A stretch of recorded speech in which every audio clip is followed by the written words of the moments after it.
গাজীপুরের চন্দ্রাতে আছেন আমাদের সহকর্মী মাহফুজুর রহমান নিপু। নিপু, এর আগেও আপনার সাথে কথা হয়েছে।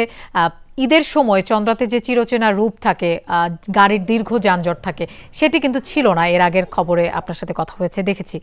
এই মুহূর্তে গাড়ির কোনো চাপ আছে? না লোপা, এর আগের সংবাদ থেকে যেমনটি জানিয়েছে এখনো কিন্তু পরিস্থিতি ঠিক একই, অর্থাৎ কোথাও কিন্তু কোনো যানজটের সংবাদ পাইনি। এবং চন্দ্রাতে সব সময় যে জ্যামটুকু থাকে সেই জ্যামের কিন্তু আমরা কোনো ধরনের পরিস্থিতি কিন্তু দেখছি না।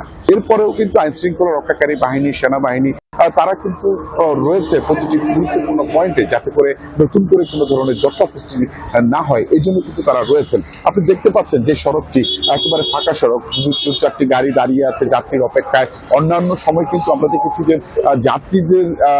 যাত্রীদের ভিড়ের কারণে এই অঞ্চলটি একেবারে ভিড় হয়ে থাকতো।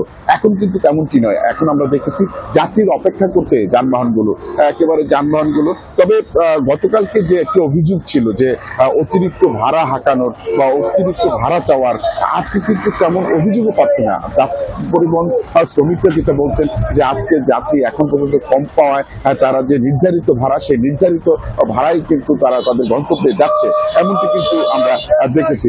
কিছুক্ষণ আগে কিন্তু গাজীপুর থেকে আপনার চন্দ্রা পর্যন্ত এবং রবীন্দ্রনগর থেকে চন্দ্রা পর্যন্ত এই যে দুটি লাইন রয়েছে, যেখানে সবসময় আমরা যানজট লেগেই থাকতো, আজকে কিন্তু এখন পর্যন্ত কোথাও কোনো ধরনের একেবারে 2 মিনিট দাঁড়ানোরও পর্যন্ত কোনো ধরনের জ্যামের সৃষ্টি হয়নি। এখন পর্যন্ত উত্তরবঙ্গের জন্য খুব স্বস্তি রয়েছে এই সড়কটি।